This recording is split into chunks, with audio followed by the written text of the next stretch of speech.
3주 동안 우리가 빌레몬서를 통하여 용서, 살아있는 복음이라는 주제를 가지고 우리 용서에 대해서 함께 3주간 나눴고요. 오늘부터 7주 동안 이제 디도서 말씀을 가지고 복음 학교, 가스펠 스쿨이라는 주제를 가지고 7주 동안 디도서 말씀을 함께 나누고자 합니다. 오늘 첫 번째 시간으로 오늘 제목은 복음 학교의 사명으로서 디도서 1장 1절부터 4절까지의 말씀을 우리 먼저 함께 읽도록 하겠습니다. 디도서 1장 1절부터 4절이고요. 저희 교회는 한글은 세번역, 영어는 ESV 버전을 보고 있습니다. 우리 다 같이 일어나셔서 함께 한 절씩 돌아가면서 읽도록 하겠습니다. 먼저 1절입니다. 하나님의 종이요 예수 그리스도의 사도인 나 바울은 하나님의 택하심을 받은 사람들의 믿음을 일깨워주고 경건함에 딸린 진리의 지식을 깨우쳐 주기 위하여 사도가 되었습니다. 나는 거짓이 없으신 하나님께서 영원 전부터 약속해 주신 생명에 대한 소망을 품고 있습니다. 하나님께서는 제때가 되었을 때 하나님의 이 약속의 말씀을 사도들의 선포를 통하여 드러내셨습니다. 나는 우리의 구주이신 하나님의 명령을 따라 이것을 선포하는 임무를 맡았습니다. 나는 같은 믿음을 따라 진실한 아들이 된 디도에게 이 편지를 씁니다. 하나님 아버지와 우리 구주 예수 그리스도께서 내려주시는 은혜와 평화가 그대에게 있기를 빕니다. 아멘. 가슴에 손을 얹고 함께 고백하겠습니다. 이 시간 하나님의 말씀을 받습니다. 하나님의 말씀을 받습니다. 이 말씀이 나를 변화시킵니다. 말씀이 나를 변화시킵니다. 이 말씀이 우리 가정을 변화시킵니다. 말씀이 우리 가정을 변화시킵니다. 내 멋대로의 신앙에서 벗어날 것입니다. 내 멋대로의 신앙에서 벗어날 것입니다. 아멘. 자리에 앉아주시고요. 저희 교회가 공식적으로 설립된 날짜는요 2022년 5월 22일이에요. 하지만 저희가 이 교회 개척을 위하여 단대농 장로교회 앞마당에서 이 사진처럼 이 천막을 치고 처음 현장에 모여 예배를 드린 날은 3년 전 2021년 10월 24일입니다. 어느새 3년이란 시간이 참 빨리 지나간 것 같아요. 지난 3년의 시간들을 돌아봤을 때 참 많은 일들이 있었습니다. 기쁨의 순간도 있었고 가슴 아프고 슬픔의 순간들도 있었고요. 또한 새롭게 오신 성도님들도 계셨고 또한 교회를 떠나신 성도님들도 계셨습니다. 저희 첫 번째 부흥회 때 강사로 오셨던 목사님께서 이러한 조언을 해주셨던 것이 기억이 나요. 목사님, 개척 후 3년 동안 참 많은 일들이 있을 겁니다. 이분도 개척을 하신 목사님이셨거든요. 참 많은 일들이 있을 거예요. 그 시간 동안에 참 많은 사람들이 오고 가고 하니 그때 하나님이 보내주는 사람은 누구든지 오는 사람은 막지 말고 또 간다라면 또한 너무 마음 아파하지 말고 또 잘 보내드리세요. 그리고 3년 뒤에도 여전히 그 자리를 지키는 사람들이 있을 거예요. 그 사람들과 함께 앞으로의 목회를 그분들과 함께 가세요 라고 조언을 해주셨던 기억이 납니다. 당시에 이제 막 교회를 개척하고 막 열정이 막 뜨거웠던 이 장청렴에게는 그 목사님의 말씀이 그렇게 막 이렇게 가슴으로 다가오지는 않았었어요. 막 공감이 되진 않았었어요. 그러나 3년이라는 시간을 우리가 지나고 나니 그 경험에서 나왔던 그 목사님의 조언이 가슴 깊이 또한 공감이 됩니다. 동시에 기대가 돼요. 어떠한 기대냐? 참 여러 가지 많은 일들을 함께 경험했고 겪었고 가운데 이 자리를 지키며 함께 하고 계시는 우리 성도님들과 앞으로 만들어갈 또 앞으로 함께 경험해갈 앞으로 세워갈 임브레스 교회 그리고 믿음의 시간들이 기대가 됩니다. 이번 3주간 휴가 기간을 통해서 특별히 지난 3년간의 시간을 좀 돌아보면서 그럼 앞으로 3년과 앞으로의 미래에 어떻게 목회를 해갈 것인가를 고민하고 기도하는 가운데 이 말씀 디도서 말씀을 통해서 앞으로 7주 동안 복음학교 가스펠 스쿨이라는 주제로 이제 주일 말씀을 나누려고 해요. 우리가 그 어떤 것보다도 인브레스 교회가 복음학교로서의 사명, 그 무엇보다도 복음의 본질을 잘 지키고 그 복음을 잘 가르치고 나아가 복음을 따라 살아가는 예수님의 경건한 제자들을 양육하는 이 복음학교로서의 사명을 우리가 잘 감당해 가기를 소망합니다. 아멘. 디도서 말씀은요, 바울이 그레데 섬이라는 지역에서 목회를 하던 디도라는 자신의 영적 아들과 같았던 목회자에게 보낸 편지예요. 디도입니다. 뉴진스의 디토와 헷갈리시면 안 됩니다. 자, 디도서에서 바울은 크게 두 가지를 강조하고 있어요. 이거 굉장히 중요하니까 여러분들 잘 기억하셔야 돼요. 첫 번째가 뭐냐면 복음학교의 리더이자 교사로서의 역할을 감당할 장로를 세우는 거예요. 이것을 위하여 디도를 그레데 섬에 남겨두었습니다. 첫 번째. 두 번째는 뭐냐면 이 그레데 섬에 있는 교회들에게 또한 그곳에 있는 성도들에게 올바른 복음을 가르치고 전하는 일을 위하여 바울은 디도서를 쓰고 있어요.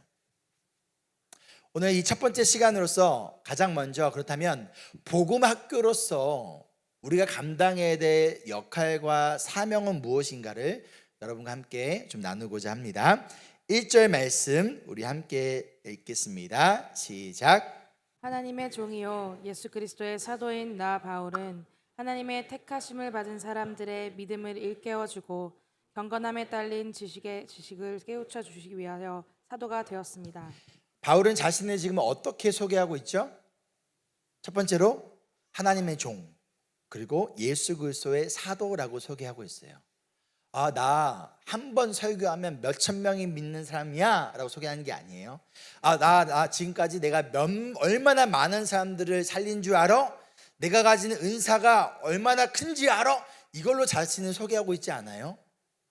나 알만한 사람들이 다 아는 엄청 유명한 목회자야 이렇게 얘기하지 않아요? 나 지금까지 바울이 굉장히 많은 교회를 개척을 했는데 나 지금까지 내가 개척한 교회가 몇 개인 줄 알아? 이렇게 소개하지 않아요. 자기 자신을 하나님의 종이자 예수 그리스도의 사도라고 소개하고 있어요. 왜냐? 이것이 바울에게 있어서 가장 중요한 정체성이기 때문인 것이죠. 그럼 이것이 하나님의 종이자 예수 그리스도의 사도라는 것이 바울만의 정체성일까요? 우리의 정체성은 아닐까요? 우리는 하나님의 종이에요. 우리는 예수 그리스도의 사도라는 정체성을 가지고 이 정체성에 따라 사명을 이루며 살아가야 됩니다. 먼저 하나님의 종이라는 것은요, 어떤 의미냐? 나의 삶의 이유와 목적이 나를 위해서가 아니라 누구를 위해서 살아간다는 거예요. 하나님을 위해서예요.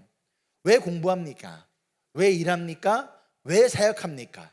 무엇을 위하여? 나의 만족을 위하여? 나의 기쁨을 위하여? 나의 어떤 편안함을 위하여? 내가 얻고자 하는 무엇인가를 얻어내기 위하여? 그렇다면 나는 하나님의 종이 아닌 거죠. 갈라디아서 1장에서도 바울이 갈라디아 성도들에게 뭐라고 얘기합니까? 내가 사람을 기쁘게 하랴 아니면 하나님을 기쁘게 하랴. 내가 만약 사람을 기쁘게 하고자 있다면 나는 하나님의 종이 아니다 라고 이야기했던 것처럼 우리가 하나님의 종이라는 것은 내가 공부를 해도 돈을 벌어도 사역을 해도 하나님을 위하여라는 거예요. 이것은 사도 바울의 정체성이 뿐만 아니라 예수님을 믿는 하나님을 믿는 우리 모두의 정체성이어야 된다는 것이죠. 그럼 예수님의 사도라는 것은 어떠한 의미일까요? 사도라는 단어의 뜻은요, 보내심을 받은 자라는 뜻이에요.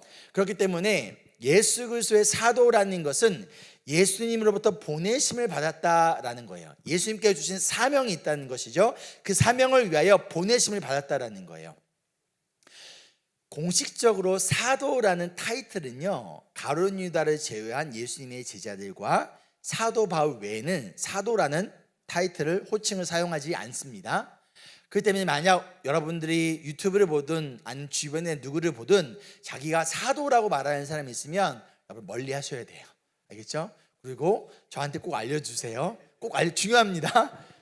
하지만 우리가 사도는 아니지만 사도적 사명을 가지고 살아가야 돼요. 무슨 말이냐? 우리는 모두 예수님께 받은 사명을 가지고 보내심을 받았다라는 거예요. 어디로? 가정으로, 직장으로, 학교로, 교회로, 세상 속으로 우리는 예수님께 보내심을 받았어요. 무엇을 위하여? 예수님의 제자를 삼는 사명을 위하여 우리는 보내심을 받았다라는 거예요. 교회도 마찬가지입니다. 교회는 빌딩이 아니라, 건물이 아니라 공동체예요. 모임이에요. 어떠한 사람들의 모임이냐면 이 부르심을 가지고 예수 그리스도를 믿는 사람들의 모임이라는 거예요. 참고로 오늘 영상이 녹화가 안 되잖아요. 그래서 이 브라이튼 교회에 있었을 때는 제가 조금 더 많이 움직였는데 이 여기는 좁아가지고 비디오에 안 잡혀가지고 제가 간사님이 저보고 여기 이상 나가지 말라고 그래서 제가 맨날 갇혀 있었던 것 같은데 오늘 영상이 없고 음성으로 나가니까 편하게 막 이렇게 나가도록 하겠습니다. 우리는 교회는 예수님의 제자를 삼기 위하여 모인 공동체예요. 그래서 헬라어로 에클레시아라는 단어를 사용하는데 일부러 사도 바울은요 커뮤니티라는 의미를 가지고 있는 에클레시아를 사용하면서 교회를 대하여 설명하고 있어요. 교회는 어떤 곳이냐면 단순히 내가 위로를 받기 위해서 존재하는 게 교회가 아니라는 거예요. 교회를 통해 우리 위로 받아야 돼요. 힘을 얻어야 돼요. 당연한 거예요. 그것이 잘못됐다는 것을 얘기하는 것이 아닙니다. 하지만 그것이 교회의 본질적 사명이 아니라는 거예요. 교회는요, 내가 원하는 것을 얻기 위하여, 내가 힘을 얻기 위하여, 내가 위로받기 위해서가 아니라 하나님과 예수님을 위하여 존재하는 것이 바로 교회라는 거예요. 예수님을 닮은 경건한 제자들을 삼기 위하여 존재하는 것이 바로 교회라는 거예요. 사람들을 기쁘게 하고 만족시키기 위한 어찌 보면 에버랜드와 같은 놀이동산이나 필요한 것을 막 살 수 있는 어떤 쇼핑센터와 같은 역할을 하는 것이 교회가 아니라는 것이죠. 만약 교회를 그렇게 생각하고 있다면 그것은 교회의 존재의 가치를 망가뜨리는 일이라는 것이죠. 저희 임브레스 교회가 하나님의 종이자 예수 그리스도의 사도로서의 사명을 위하여 부르심을 받았어요. 이것이 우리 교회의 정체성이에요. 이것을 위하여 3년 전에 임브레스 교회가 천막을 치고 남의 교회 앞에서 코로나 가운데 예배가 드려졌습니다. 또한 이것을 위하여 하나님께서는요 이 자리에 있는 여러분을 멜번에 있는 수많은 교회, 멜번의 교회가 몇 개일까요? 엄청 많아요. 왜 한국 교회뿐만 아니라 우리 영어 잘하시는 분들 많이 계시잖아요. 영어 교회까지 하면 너무나 많은 교회가 있어요. 근데 하필이면 그 수많은 교회들 가운데서 하나님이 여러분들을 이 자리로 부르셨다라는 것은요, 이것은 나의 선택이 아니라 부르심이라는 거예요. 무엇을 위하여? 이 교회가 하나님께서 세우고자 하시는 그 본질적 가치와 사명을 감당하기 위하여서 우리를 교회로 함께 불러주셨다라는 것이죠. 여러분 그것을 믿으십니까? 아멘. 이어서 바울은요, 그렇다면 구체적으로 우리가 하나님의 종이자 예수 그리스도의 사도로서의 정체성에 따라 우리가 감당해야 될 사명이 무엇인가를 알려주는데 오늘 총 여러분 4가지를 알려드릴 거예요. 우리 레디컬 워십 때 요한계시록 21장 1절부터 4절까지 말씀을 나눴어요. 딱 4절이었죠. 집에 가는 길에 저희 아들이 그러더라고요. 아빠 9절은 4절인데 설교는 왜 이렇게 길어요? 오늘 말씀 성경 구절은 4절이지만 설교는 깁니다. 자, 오늘 여러분과 4가지 사명에 대해서 나눌 건데 첫 번째 1절에서는요 2가지 사명을 알려주고 있어요. 첫 번째 사명이 뭐냐면 믿음을 일깨워 주는 거예요. 믿음을 일깨워 주기 위해서. 두 번째는 뭐냐면 경건함에 딸린 진리의 지식을 깨우쳐 주기 위해서. 자, 먼저 이 2가지를 좀 살펴볼 건데 이것을 살펴보기 전에 먼저 중요한 게 뭐냐면 이 대상이 누구인가요? 자, 여러분 성경 말씀 보세요. 대상이 누구예요? 누구의 믿음을 깨우쳐 주고 누구의 경건함을 위해서예요? 하나님의 택하심을 받은 사람들이에요. 아무나가 아니라는 거예요. 바울의 사명은 아무나가 아니라 하나님의 택하심을 받은 사람들을 위하여 나는 이 사명을 받았다라는 거예요. 교회도 마찬가지예요. 교회가 존재하는 것이 세상을 위해서 또는 하나님을 믿지 않는 사람들을 위해서 교회가 존재하는 것이 아니에요. 교회는요, 하나님의 선택하심 받은 사람들을 위해 존재하는데 무엇을 위해 존재하냐? 그렇다면 하나님의 택하심을 받은 사람들의 믿음을 일깨워주기 위해서라는 거예요. 하나님의 선택함을 받은 사람들의 진리의 지식을 깨우쳐주기 위해서라는 거예요. 하나님의 택하심을 받은 사람들이 경건하고 거룩하게 살아가기 위해서라는 거예요. 이것이 목회자로서 저에게 굉장히 중요한 사명이고요. 이것이 교회로서 우리가 감당해야 될 중요한 사명이라는 거예요. 만약 우리 교회가 이것을 위해 존재하지 않는다면 교회가 아닌 것이죠. 하지만 이 사명을 위해 존재할 때 몇 명이 모이든 상관없이 인브레스 교회는 교회다울 수 있다는 거예요. 이것을 위해 존재하며 맡겨진 사명을 감당할 때 그럼으로 인하여 어려움이 찾아올 수 있을까 없을까요? 있어요. 디모데후서에 뭐라고 말씀하죠? 예수 안에서 경건하게 살려고 하는 자는 모두 박해를 받을 것이다 라고 말씀합니다. 마태복음 5장 말씀에서도 예수님께서 의를 위하여 살아가는 자에게는 핍박과 박해가 있을 것이라고 얘기를 해요. 즉 교회 안에 어려움이 찾아온다라는 것은 뭐하고 있기 때문인 거예요? 어떻게든 경건하게 살아가려고 하기 위하여 살아갈 때 어려움이 찾아올 수 있다는 거예요. 그 말인즉 교회는 단순히 편안함을 위해 존재하지 않는다는 거예요. 우리의 교회 안에, 공동체 안에 편안해. 아무런 문제가 없고 아무런 공격도 없고 정말 편안해. 평안과 편안은 다른 거예요, 여러분. 편안해. 그렇다면 우리가 오히려 진지하게 고민해 봐야 돼요. 뭘 고민해야 돼요? 우리가 교회로서 사명을 지금 잘 감당하고 있는가? 혹은 개인으로서 우리가 하나님이 불러주신 그리스도인으로서 내 삶에 너무 편안함만 가득하다면 내가 지금 이 사명을 잘 감당하고 있는가? 진지하게 오히려 돌아봐야 된다라는 것이죠. 왜냐하면 교회는 편안함을 위하여 존재하는 것이 아니라는 거예요. 여러분, 하나님이 여러분들을 선택하시고 우리를 성도로 그리스도인으로 예수님의 제자로 불러주신 이유는요, 여러분들을 편안하게 살아가게 하려고 불러주신 것이 아니라는 거예요. 여러분, 이 착각에서 우리가 빨리 벗어나야 돼요. 그래야 우리가 자유로워하셔요. 예수님은 우리를 편안하게 살아가게 하려고 예수님을 보내시고 우리를 편안하게 살아가려고 하려고 십자가에 죽으신 것이 아니다라는 거예요. 우리가 편안하게 살아가게 하려고 예수님이 이곳에 교회를 세우신 것이 아니다라는 거예요. 여러분이 편안하게 살아가려고 교회를 나오시고 예수님을 믿고 있다면 내가 만든 교회일 수 있는 거죠. 내가 원하는 교회일 수 있다라는 거예요.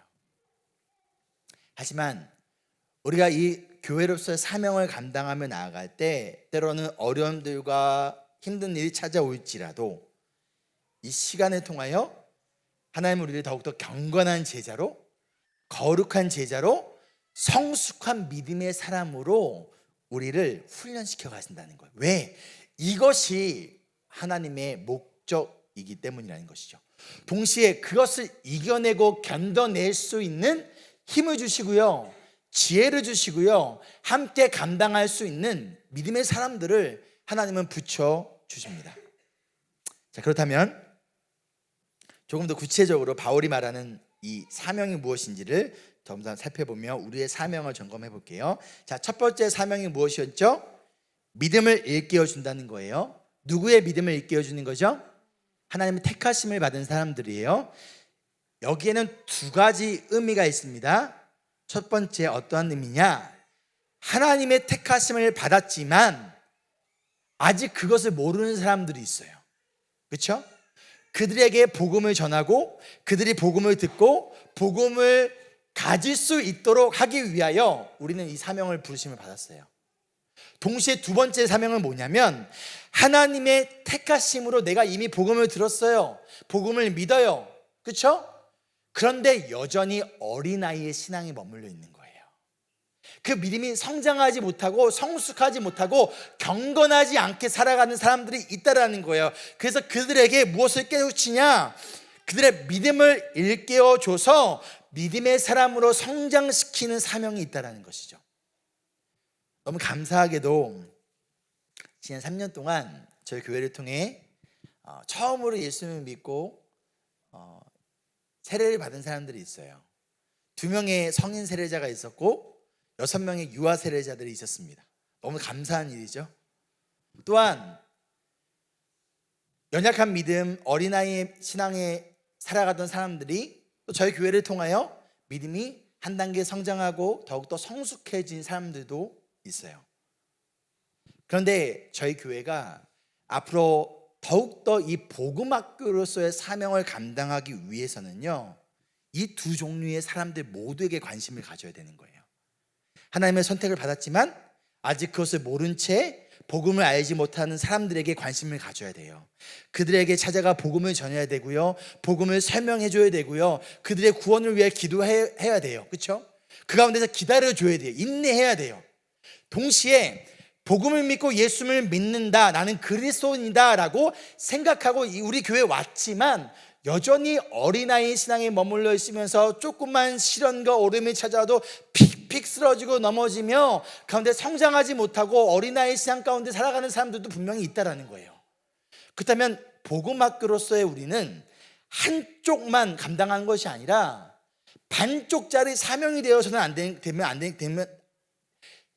안 되는 것, 반쪽짜리 사명이 되면 안 되고 이 둘 다 감당해야 되는 거예요. 그러기 위하여 바울은요, 다음 주에 나눌 건데 장로를 세우라고 얘기를 해요.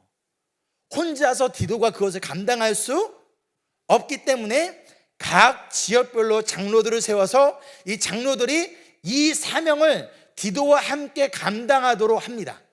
이 부분은 다음 주에 함께 나눠보도록 할게요.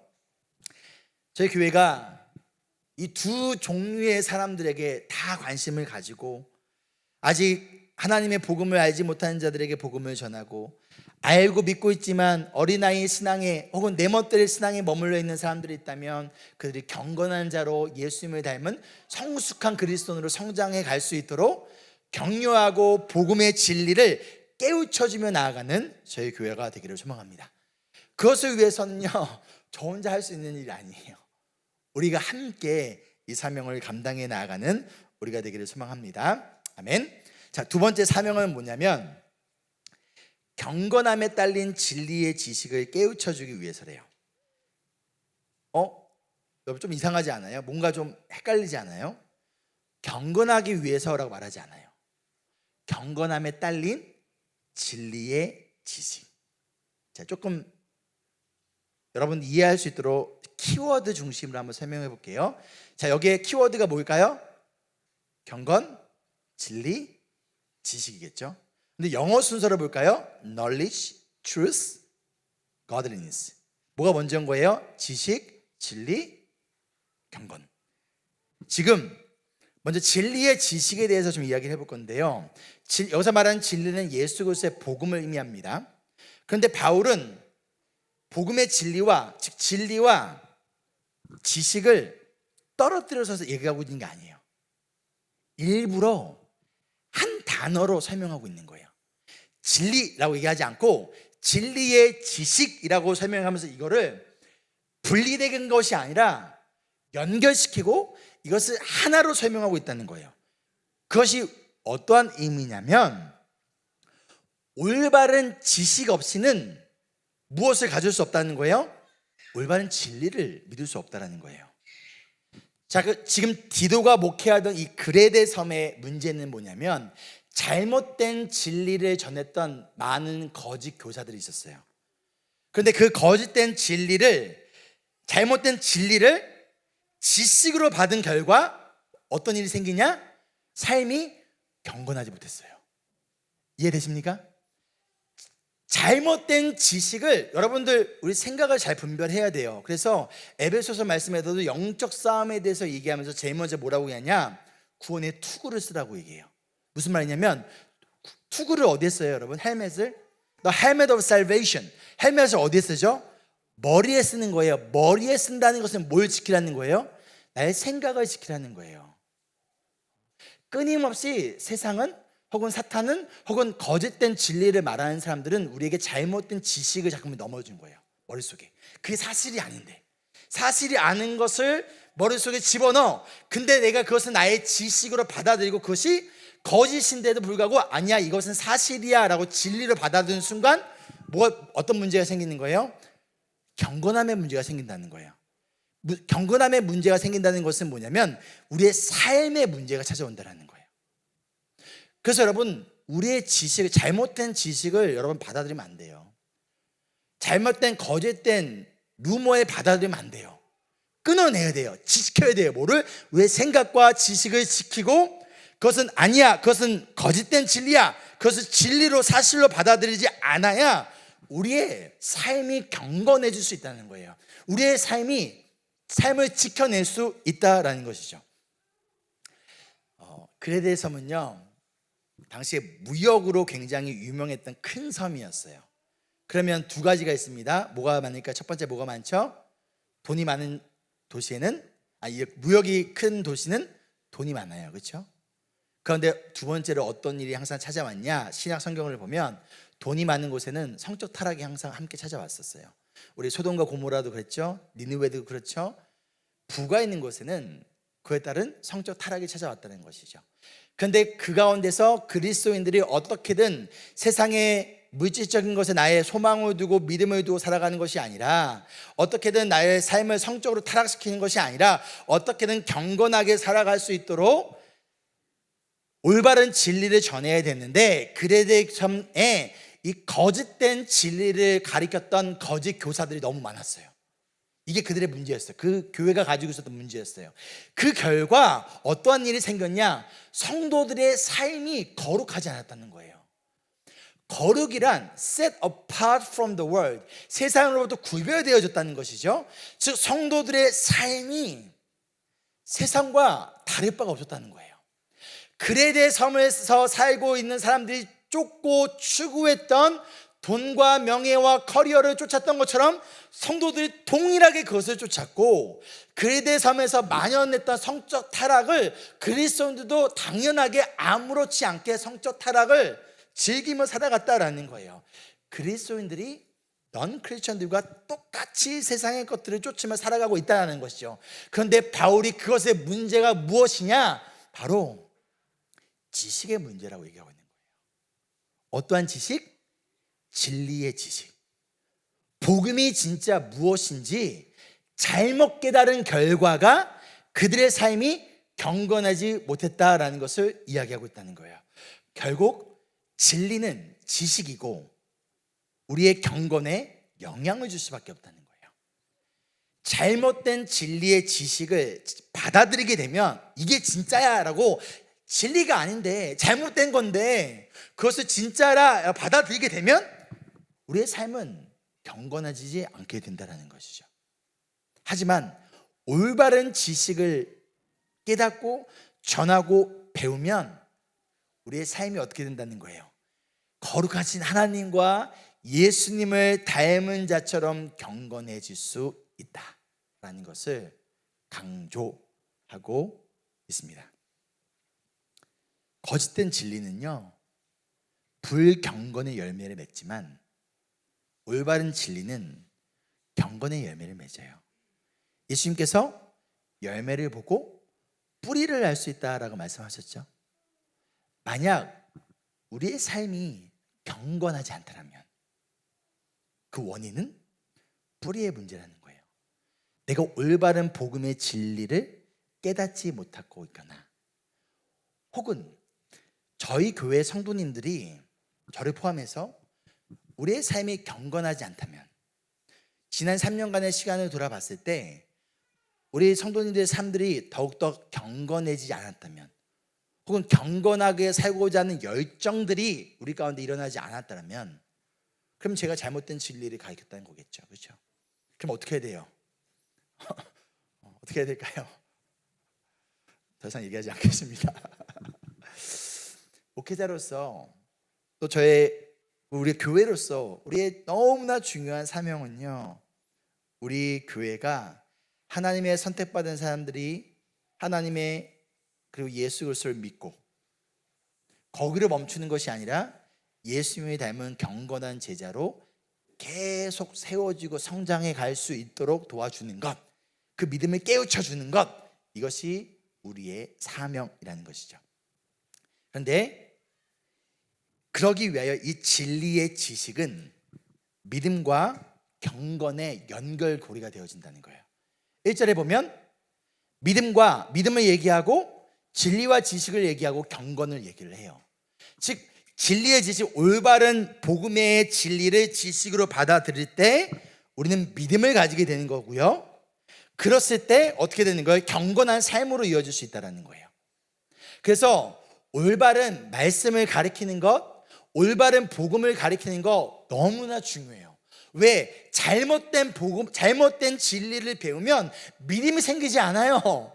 로마서 말씀에 믿음은 어디에서 난다? 들음에서 난다라고 말씀했기 때문에 올바른 복음의 진리를 가르치지 않거나 혹은 가르치고 있는데 배우려고 하지 않거나, 여러분들 잘못 가르쳤으면 저의 책임도 있지만 배우려고 하지 않는다면 여러분 책임도 있는 거예요. 가르치려면 어떻게 해야 돼요? 배우려 나와야 되는 거예요. 그렇죠? 가르치면 배워야 되는 거예요. 이건 함께 가야 되는 거예요. 잘 가르쳐야 되고요. 여러분도 어떻게든 잘 배워야 돼요. 왜? 그것이 우리의 믿음과 경건에 영향을 주기 때문이라는 것이죠. 오랜만에 우리 가스펠 한번 리캡 한번 해볼까요? G가 뭐죠? God is our creator and king. 하나님은 우리의 창조주시고 우리의 왕이십니다. 그런데 our sin, 우리가 죄를 지었어요. 어떤 죄예요? 하나님의 창조주 되심과 왕 되심을 거절한 거예요. 거부한 거예요. 이것이 우리의 죄이죠. 그래서 어떻게 했어요? As Savior Jesus Christ, 하나님께서 우리를 구원하기 위하여 구원자 예수님을 보내주셨고, 그 다음에 P, Personal Response, 그 예수님 앞에 나아가 회개하고 그 예수님을 나의 구원자로 믿으면 E, Eternal Life, Everlasting Life, Eternal Relationship, 영원한 생명을 얻어요. 근데 복음이 여기서 끝나요?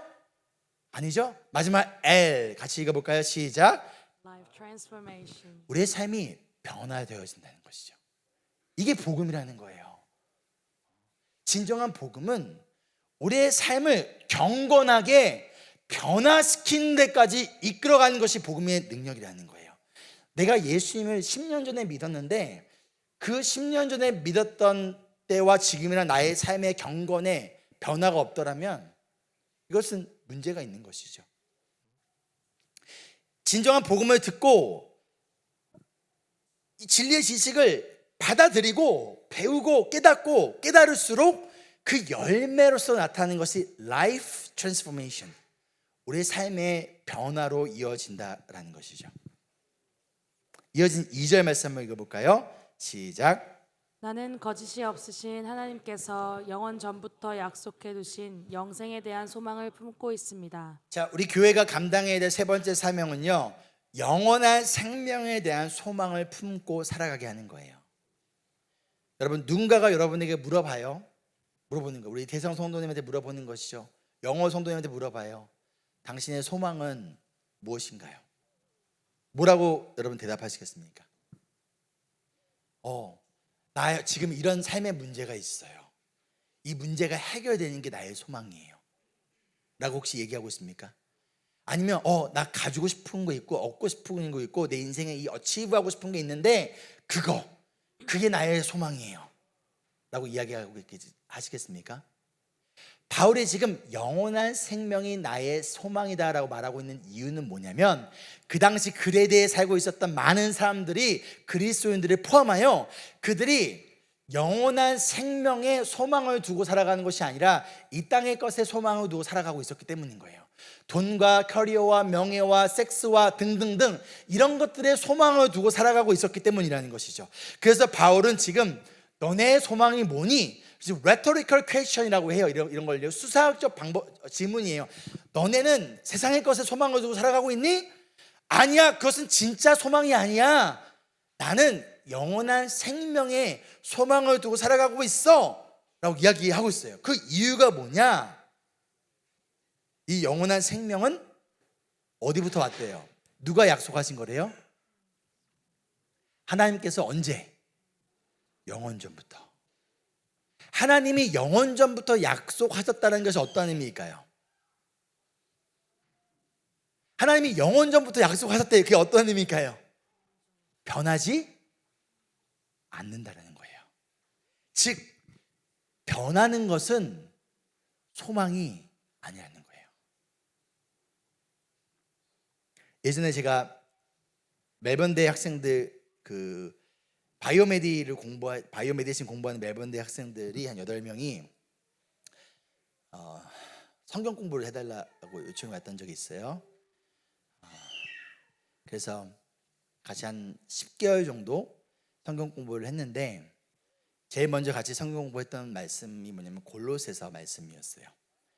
말씀이 골로새 1장 말씀을 보면 예수님께서 이 세상을 창조하셨고 예수님을 위해 창조하셨다라는 말씀이 1장 16절부터 이어지잖아요. 성경 공부 끝나고 나서 한 학생이 저한테 이렇게 질문을 하는 거예요. 왜 진화론이 아닌 창조론을 믿으세요? 창조론보다 진화론이 더 과학적이고 더 논리적이지 않나요? 라고 물어봤어요. 그래서 제가 이 학생에게 첫 번째로 얘기한 게 뭐냐면 이거였어요. 나는 이과가 아니라 문과야. 난 사이언스를 잘 몰라.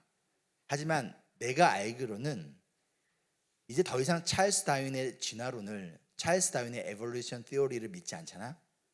그리고 진화론에는 매크로 에볼루션도 있고 마이크로 에볼루션도 있잖아. 그리고 과학의 발전해지면 질수록 진화론에 대한 이론은 계속 발전해 왔잖아. 즉 변해 왔잖아. 맞지? 그러면 앞으로 과학이 발전되면 그 진화론에 대한 해석도 바뀔 거라고 생각하니? 내가 그러니까 그렇대, 맞대요. 그러자 이 학생이 저한테 또 물어보는 거예요. 그러면 하나님이 세상을 말씀으로 창조하셨다는 걸 못 봤잖아요. 본 사람 아무도 없잖아요. 어떻게 아무도 보지 못하는 것을 믿을 수 있죠? 그래서 제가 똑같이 물어봤어요. 너는 봤어? 그 미생물이 폭발을 해가지고 잘 모르지만 생물이 되고 이상한 올챙이 같은 것이 되고 그것이 막 시간이 지나면서 변하고 자라고 해서 원숭이가 되고 사람이 되고 그런 진화의 과정 너 봤니? 못 봤대요. 그래, 나도 못 봤고 너도 못 봤어. 그러니 둘 다 믿음이 필요한 거야. 그러면 나는 창조는 지금까지 단 한 번도 변하지 않았어. 앞으로도 변하지 않을 거야. 그러면 나는 변하지 않는 것에 나의 믿음을 둘래. 그럼 너는 변했고 변해가고 있고 앞으로도 변할 것에 너의 믿음을 둘래? 아니면 변하지 않을 것에 너의 믿음을 둘래? 라고 이야기했던 적이 있습니다. 마찬가지로 여러분에게 동일한 질문을 해봐요. 여러분은 어디에 소망을 두고 살아가고 계십니까? 어디에 여러분의 인생의 믿음을 두고 살아가고 있습니까? 변해하는 것들에 소망을 두고 살아가고 계십니까? 아니면 변하지 않는 것에, 영원한 것에 소망을 두고 살아가시겠습니까? 앞으로 우리는 어디에 소망을, 어디에 믿음을 두고 살아가야 될까요? 디도가 목회했던 그리스도의 삶에 살고 있던 그리스도인들처럼 우리가 지금 살고 있는 이 세상에서 말하는 돈과 커리어와 명예와 등등 화려함을 통해 눈에 보이는 것들에, 그리고 사라질 것들에 소망을 두고 살아가도록 우리는 끊임없이 유혹 가운데 살아가고 있어요. 그렇죠? 여러분, 영원한 곳에 하나님께서 영원전에 약속하셨던 그리고 변하지 않을 것에 우리의 소망을 두고 살아가지 않으시겠습니까? 비록 우리 교회가 세상의 기준에 따라 사람 수가 많지 않고 재정도 많지 않고 건물도 없죠. 제가 3년간 5번을 옮겼습니다. 5번을 옮겼고 앞으로 50번을 더 옮길지라도 그런 일이 생기지 않기를 소망합니다.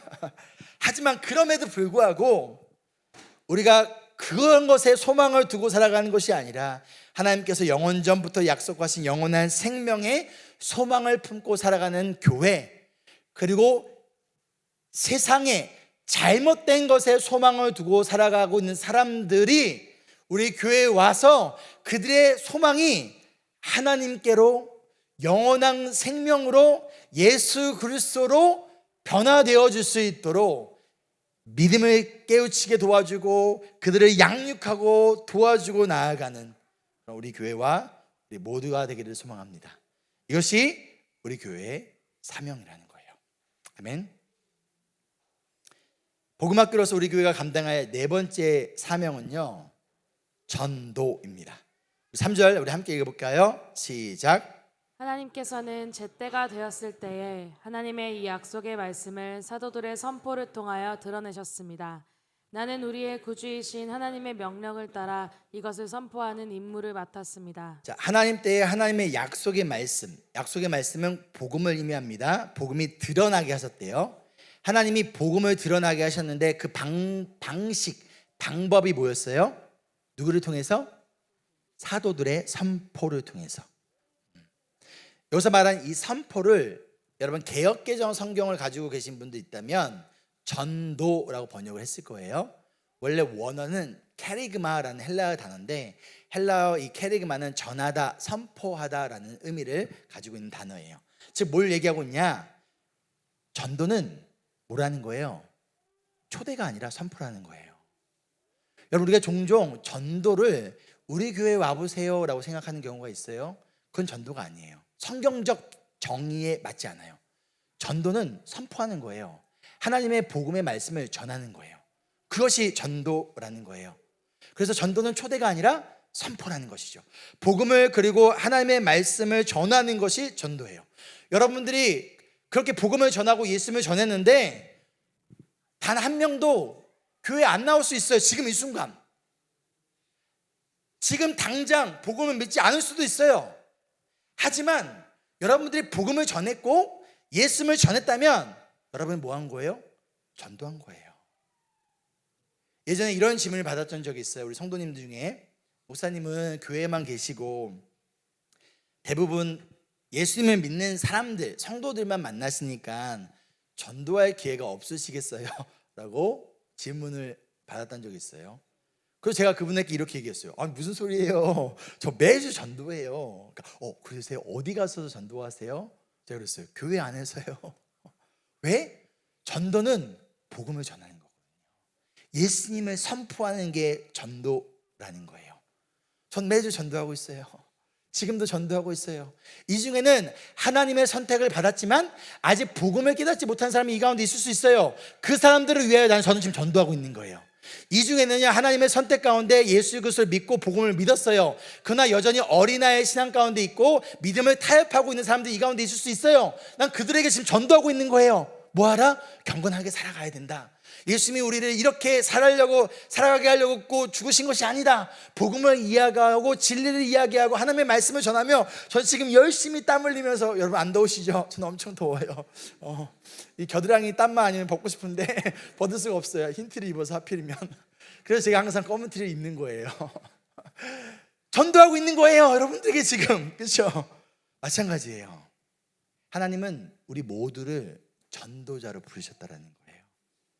여러분은 단지 공부만 잘하라고 학교를 보낸 것이 아니라, 돈 많이 벌라고 직장을 보낸 것이 아니라 뭐 하라고? 전도하라고. 그곳에서 만나는 사람들에게 예수님에 대해서 이야기하고 복음에 대해서 이야기하라고. 이것이 선교적 삶이자 선교적 사명이라는 거예요. 여러분 휴가 때 이제 아내는 친정에 잠시 있었고 제가 아이들과 함께 이제 아내를 친정에 데려다 주고 이제 아이들만 데리고 저희 집으로 시댁으로 가는 차 안에서 아이들한테 이런 얘기를 했어요. 얘들아, 예방아, 너 앞으로 2년만 공부하면 한국식으로 하면 너 중학교 졸업하는 거야. 에덴아, 너도 마찬가지로 2년만 더 공부하면 너 초등학교 졸업하는 거야. 근데 한국에는 검정고시라는 게 있어. 그게 뭐예요? 검정고시?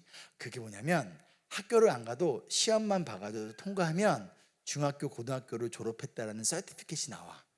그게 있으면 대학을 갈 수 있어. 애들 오 그러네요.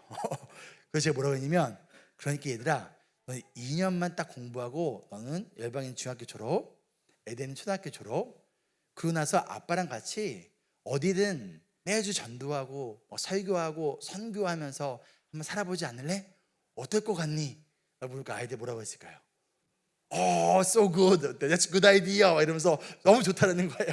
그래서 열방인이 뭐라고 얘기하냐면 아빠가 설교하는 거 제가 그 사진이랑 비디오 찍어가지고 에디팅해가지고 제가 인스타그램에 다 포스팅 해줄게요. 그리고 내가 빨리 드라이버 라이센스 따가지고 제가 운전 해줄게요. 열방 에덴이 그런 거예요. 저는 아빠 어깨 주물러 줄게요. 어깨 주물러주고 아빠 목마를까 수 있으니까 물이랑 커피랑 간식 내가 준비하고 있을게요. 그러는 거예요. 그러면서 물어보더라고요. 그럼 엄마는 어떻게 해요? 엄마는 뭐해요? 그래서 제가 그랬어요.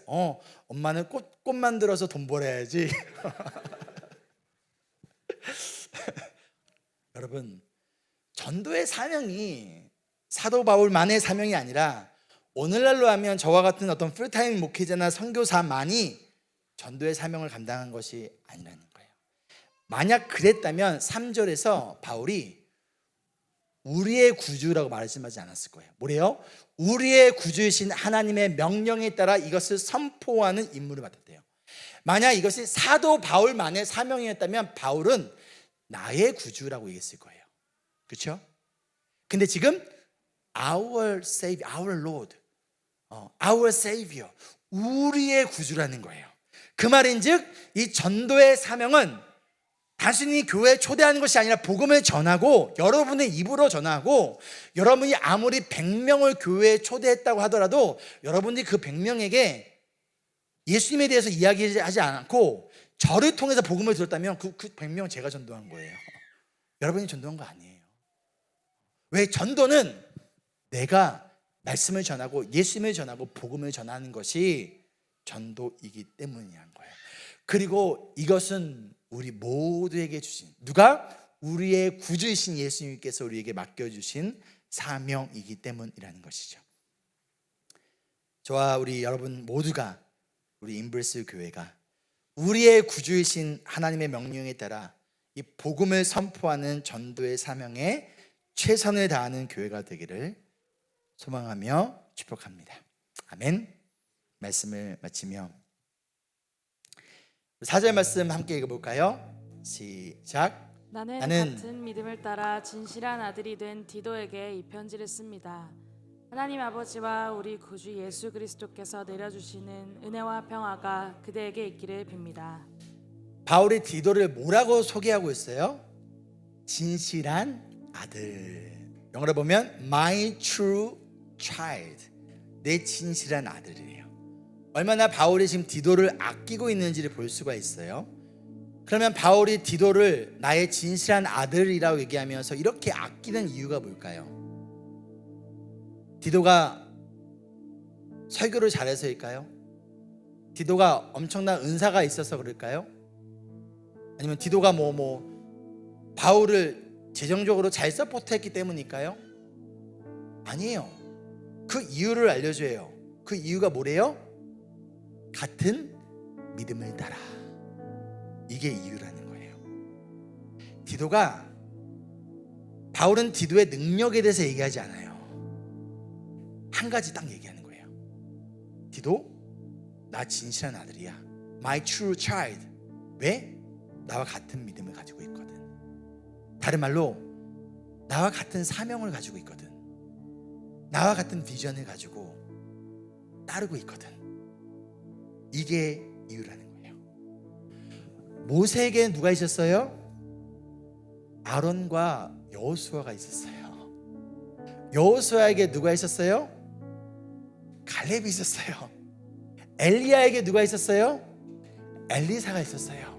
바울에게 누가 있었어요? 디도와 디모데와 같은 믿음을 가지고, 같은 사명을 가지고, 같은 비전을 가지고 함께 땀 흘렸던 동역자들이 있었다는 거예요. 지난 3년을 돌아봤을 때 너무 감사했어요. 이 말씀을 묵상하면서 나에게는 어떠한 디도가 있지? 너무 많은 거예요.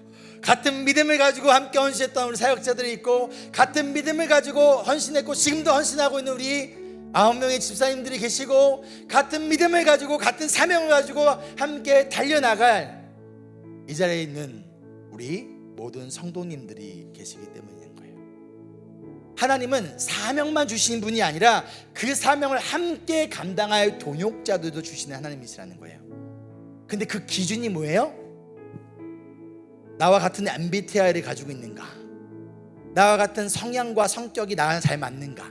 나랑 같은 컬처를 가지고 있는가? 나와 같은 언어가 같은가? 나와 나이대가 비슷한가? 이게 아니라 뭐다? 나와 같은 믿음을 가지고 있는가? 이거라는 거예요. 저 사람이 나와 같은 믿음을 가지고 있고, 나와 같은 사명을 가지고 있고, 나와 같은 비전을 가지고 있는가? 이것이 유일한 기준으로 바울은 이야기하고 있다는 것이죠. 그러면 어떻게 하면 같은 믿음을 가질 수 있을까요? 같은 말씀을 배워야 되는 거예요. 그래서 오늘 말씀처럼 저는 최선을 다하여 저 우리 사역자들은 올바른 복음의 진리를 가르쳐야 되는 거예요. 그 여러분들은 어떻게 해야 되는 거예요? 같은 믿음을 가지기 위하여 그 말씀을 가르치는 자리에 나와야 되는 거예요. 주일 예배 한 번만으로는 안 돼요. 금요 예배도 나오셔야 되고요, 제자 훈련도 나오셔야 돼요. 뭐 하려고? 목적이 뭐예요? 같은 믿음을 갖기 위해서요. 그 가운데 어떻게 우리가 같은 믿음을 가지고 같은 지식을 가지고 경건하게 살아가기 위해서라는 거예요. 그리고 그것을 위해서 우리 같은 믿음을 갖기 위해서 그래서 우리가 멤버십 과정을 31주를 하는 거예요. 다른 이유가 아니에요. 우리 모두가 앞으로의 3년, 앞으로의 10년, 앞으로의 30년 예수님 오실 때까지 임블스 교회가 앞으로 나아갈 때 특별히 이 복음학교로서의 사명을 감당하기 위하여 혼자가 아니라 함께 감당하기를 소망합니다. 그러기 위하여 같은 믿음을 가지고 나아가는 우리가 되기를 소망합니다. 그런 우리 모두에게 하나님 아버지와 우리 구주 예수 그리스도께서 내려주시는 은혜와 평화가 가득 넘치기를 주의 이름으로 축복합니다. 아멘.